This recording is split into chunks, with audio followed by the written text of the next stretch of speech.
আমি সবসময় মহান আল্লাহ রাব্বুল আলামিনকে ভয় পাই, ইসলামিক জীবন পরিচালনার জন্য নিজেকে নিয়োজিত রাখার চেষ্টা করি। হয়তো পরিপূর্ণভাবে আমরা পারি না।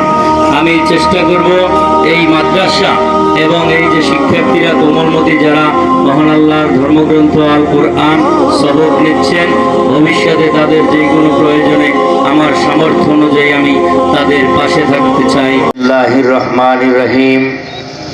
ঝাউতলা নুরানি হাফিজি মাদ্রাসার নুরানি বিভাগে 30 জন ছাত্রছাত্রীকে পবিত্র কুরআন মাজিদ সবক প্রদান উপলক্ষে সাংস্কৃতিক অনুষ্ঠান ও দোয়ার আয়োজন, মহতী অনুষ্ঠানের সভাপতি, উপস্থিত অত্র মাদ্রাসার শ্রদ্ধেয় শিক্ষকবৃন্দ, অত্র মাদ্রাসার সম্মানিত শিক্ষার্থীবৃন্দ, যাদেরকে কেন্দ্র করে আজকের এই মহতী অনুষ্ঠান, উপস্থিত অত্র এলাকা দেবীপুর এবং বাঁশবুনিয়া এই দুটি ওয়ার্ডের জনপ্রতিনিধি মেম্বারগণ, অত্র এলাকার গণ্যমান্য ব্যক্তিগণ, রাজনৈতিক ব্যক্তিত্ব সহ স্থানীয় গণ্যমান্য সবাইকে আমার ব্যক্তিগত পক্ষ থেকে শুভেচ্ছা এবং অভিনন্দন জানাচ্ছি। পবিত্র রমজান মাস, আমরা সকলেই জানি রমজান মাস অত্যন্ত ফজিলতপূর্ণ এবং এই মাসেই আমাদের মহাগ্রন্থ আল কোরআন নাজিল হয়েছে। এই মহান অত্যন্ত ফজিলতপূর্ণ মাসে আমরা সকলে সুস্থ শরীরে এমন একটি জান্নাতের বাগানে হাজির হতে পেরে মহান আল্লাহ রাব্বুল আলামিনের কাছে গভীর কৃতজ্ঞতা জ্ঞাপন করছি। প্রিয় উপস্থিতি, আপনারা জানেন মহান আল্লাহ রাব্বুল আলামিন মানব জাতিকে হেদায়েত দান করার জন্য, সরল সঠিক পথে পরিচালনা করার জন্য যুগে যুগে বিভিন্ন নবী এবং রাসূলদের বিভিন্ন কিতাব নাজিল করেছেন নবী রাসূলদের প্রতি। তারই ধারাবাহিকতায় মানব জাতির শ্রেষ্ঠ সন্তান আমাদের প্রিয় নবী হযরত মুহাম্মদ সাল্লাল্লাহু আলাইহি ওয়াসাল্লামের প্রতি মহাগ্রন্থ আল কোরআন নাজিল করেছেন। মহাগ্রন্থ আল কোরআন নাজিল করার মূল উদ্দেশ্য হচ্ছে মহান আল্লাহ এবং রাসূলের পথে আল্লাহ তাআলার যে দিক নির্দেশনা, যে নিষেধাজ্ঞা, সেটি তিনি তার কিতাবে সুদীর্ঘ 23 বছর ধরে বিভিন্ন আয়াত খণ্ড খণ্ড নাজিল করে আমাদেরকে সরল সঠিক পথে চলার জন্য নির্দেশনা দিয়েছেন।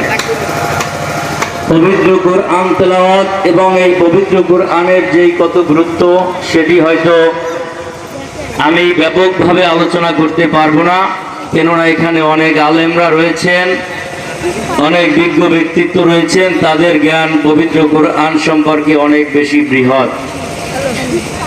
মহান আল্লাহ তাআলা মানবতার শ্রেষ্ঠ সন্তান রাসূল সাল্লাল্লাহু আলাইহি ওয়াসাল্লামের প্রতি এই পবিত্র গ্রন্থ নাজিল করে আমাদেরকে তার সরল সঠিক পথে চলার জন্য যেই নির্দেশনা দিয়েছেন, এই কারণেই পবিত্র ধর্মগ্রন্থ আল কোরআন পাঠ করা এবং তার সারমর্ম, তার অর্থ বুঝে আমাদেরকে ভবিষ্যৎ জীবন পরিচালনা করা, আমাদের জীবন পরিচালনা করা অত্যন্ত গুরুত্বপূর্ণ।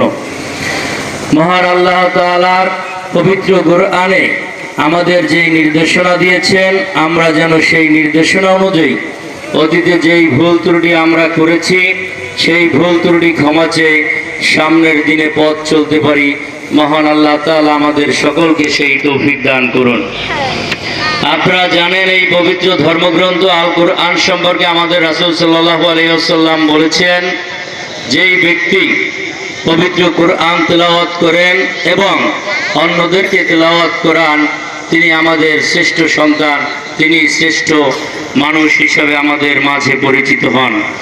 তিনি আরো বলেছেন, পবিত্র কোরআনের একটি অক্ষর যদি কেউ তেলাওয়াত করে, তাহলে একটি নেক আমাদের মাঝে, আমাদের আমলনামায় অর্জন হয় এবং এই একটি নেকির জন্য 10 গুণ পর্যন্ত সওয়াব আমাদের মাঝে হয়। এই কারণে পবিত্র কোরআন তেলাওয়াত আমাদের মধ্যে অত্যন্ত গুরুত্বপূর্ণ। এছাড়াও আপনারা জানেন মহান আল্লাহ রাব্বুল আলামিন আমাদের জন্য যেই নামাজ ফরজ করেছেন, আমরা জানি পবিত্র কোরআনে 114টি সূরা রয়েছে, যার প্রথম সূরা হচ্ছে সূরা আল ফাতিহা। আমাদের নামাজের জন্য কিন্তু সূরা আল ফাতিহা সহ অন্যান্য সূরা দিয়ে আমরা নামাজ আদায় করি।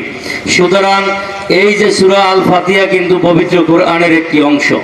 সূরা আল ফাতিহা থেকে শুরু করে মহান আল্লাহ রাব্বুল আলামিন নামে আমরা যে জিকির আজগার করি, সেটি কিন্তু পবিত্র কোরআনের আলোকে করলে আমাদের অত্যন্ত সওয়াব হয় এবং আমরা আমাদের আমল নামা সঠিকভাবে পরিচালনা হয়।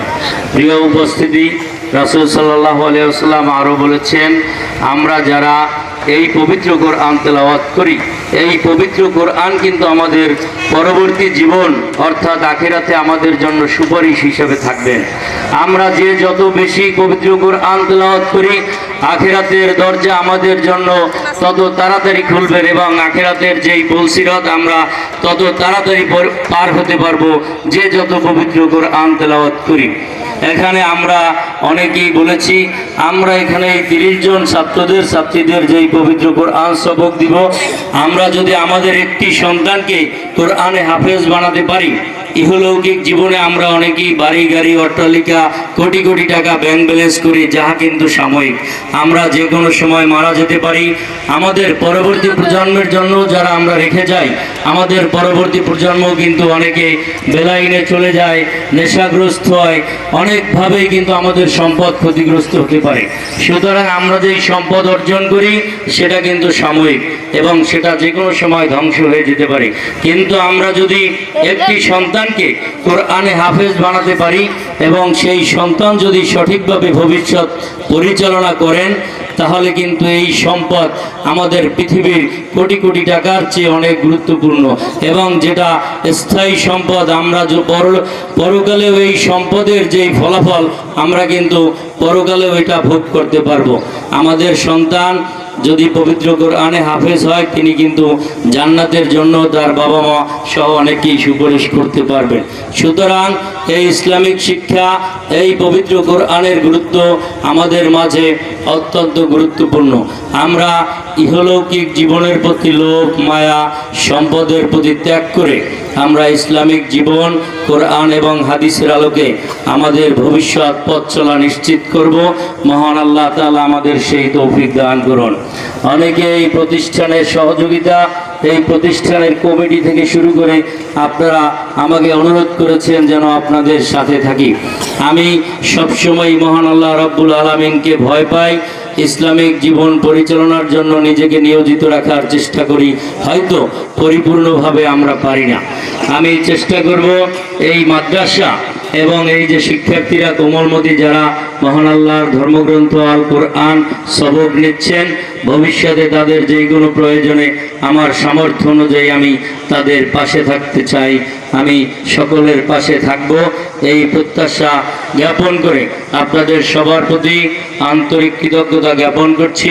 এমন একটি মহতী অনুষ্ঠান এই জান্নাতের বাগানে আমাকে আমন্ত্রণ করে ধন্য করার জন্য, আমাকে কৃতজ্ঞতার বন্ধনে আবদ্ধ করার জন্য আপনাদের প্রতি গভীর কৃতজ্ঞতা জ্ঞাপন করছি। সকলে ভালো থাকবেন। মহান আল্লাহ রাব্বুল আলামিন আমাদেরকে তার সরল সঠিক পথে চলার তৌফিক দান করুন। আল্লাহুম্মা আমিন। আসসালামু আলাইকুম ওয়া রাহমাতুল্লাহি ওয়া বারাকাতুহু।